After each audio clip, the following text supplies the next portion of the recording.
There's nothing unclear about it. August is the month many Europeans vacation. There were crowds of Westerners everywhere, from Spain to Italy to London right now. But this method of attack, how do we stop it? Ban all vehicles? No more freedom of movement for freedom-loving people? That's next. Instead of addressing the obvious, it's just like guns, right? It's not the vehicle that's the problem. It's the maniac behind the wheel.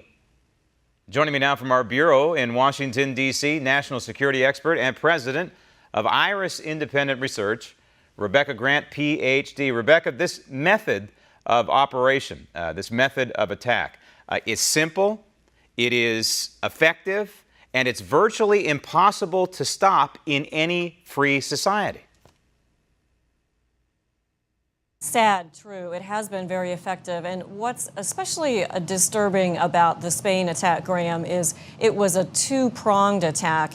I don't know if you remember back in 2004, Madrid's trains were attacked, and there were 10 devices that exploded back on the trains in a coordinated effort. And we're seeing here the coordinated effort of the first attack and then a second attack that was thwarted.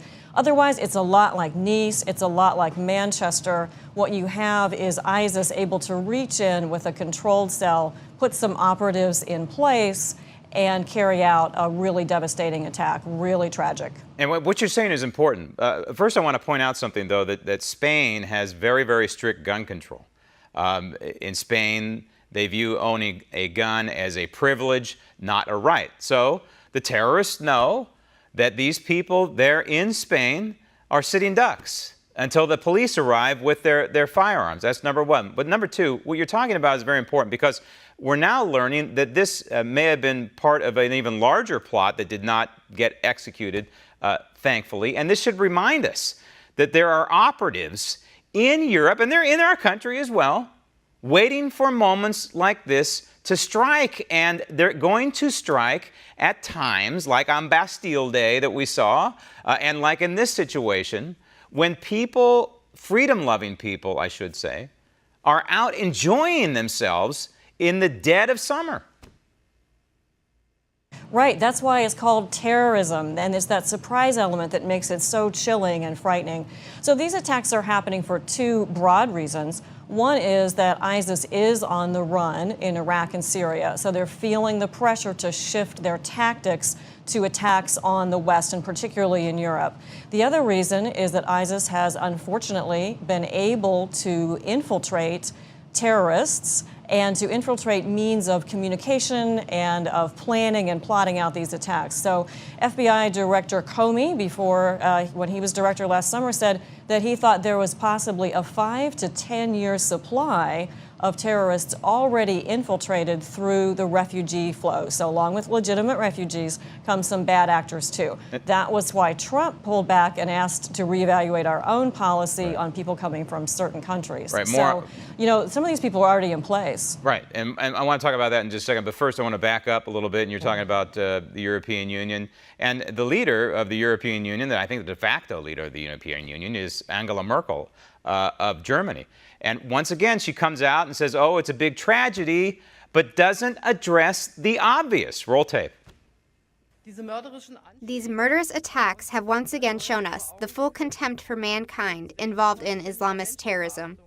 We have also felt during these hours how closely we, Spaniards, Germans, free people of the whole world, are united. We are united first and foremost in deep sorrow that people, probably in the middle of their summer holidays, have been robbed of their lives in such a brutal way. Okay, so we now know, because of the open borders policy in the European Union, that there's it's a 5 to 10 year supply of terrorists that are already embedded into society. This is not a good situation. I don't know how the European Union is going to deal with it. And that brings us to this country.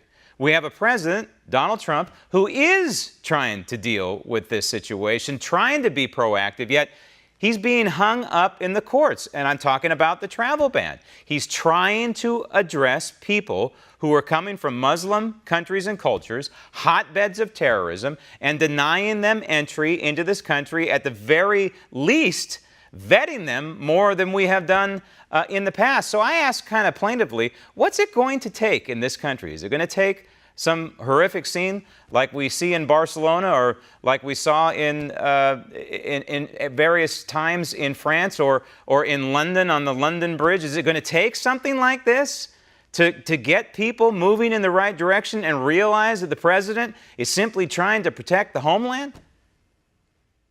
Well, and we've seen that here in Orlando, right? And in some other cases, San Bernardino, other attacks that were smaller scale, but especially with Orlando with 49 dead when that happened. So what it takes to prevent all this is information, and you have to work it from every angle. So we know that the intelligence services cooperate. We have some indications that Las Ramblas was mentioned in the traffic and that there was some alert there, but you need actionable intelligence, something where you can really go to someone's house or check out an individual or try to find that cell in advance.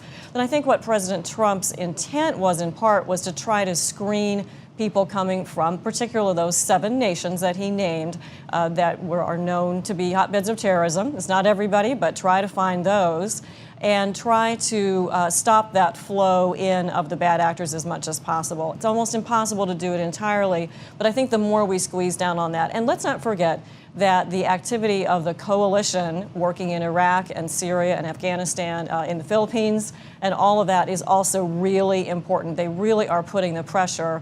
And the more that they can pressure the financial and intellectual resources of ISIS, the better chance we have of stemming these attacks. But the risk will be there for a few years as these infiltrated cells try to do their worst. And unfortunately, it could be a few years for our country as well. I mean, let's face it, we're vulnerable through legal immigration because the left is holding up what Donald Trump is trying to do and try and vet these people coming into our country. And we're vulnerable because of illegal immigration. The border is still wide open. The president has done marvelous things to try and reduce the flow of illegal immigration, and we know some terrorists are infiltrated as part of that illegal immigration. He's done marvelous things, but there's still a lot more that needs to be done. And here's the left throwing up roadblocks every step of the way. Rebecca, thanks.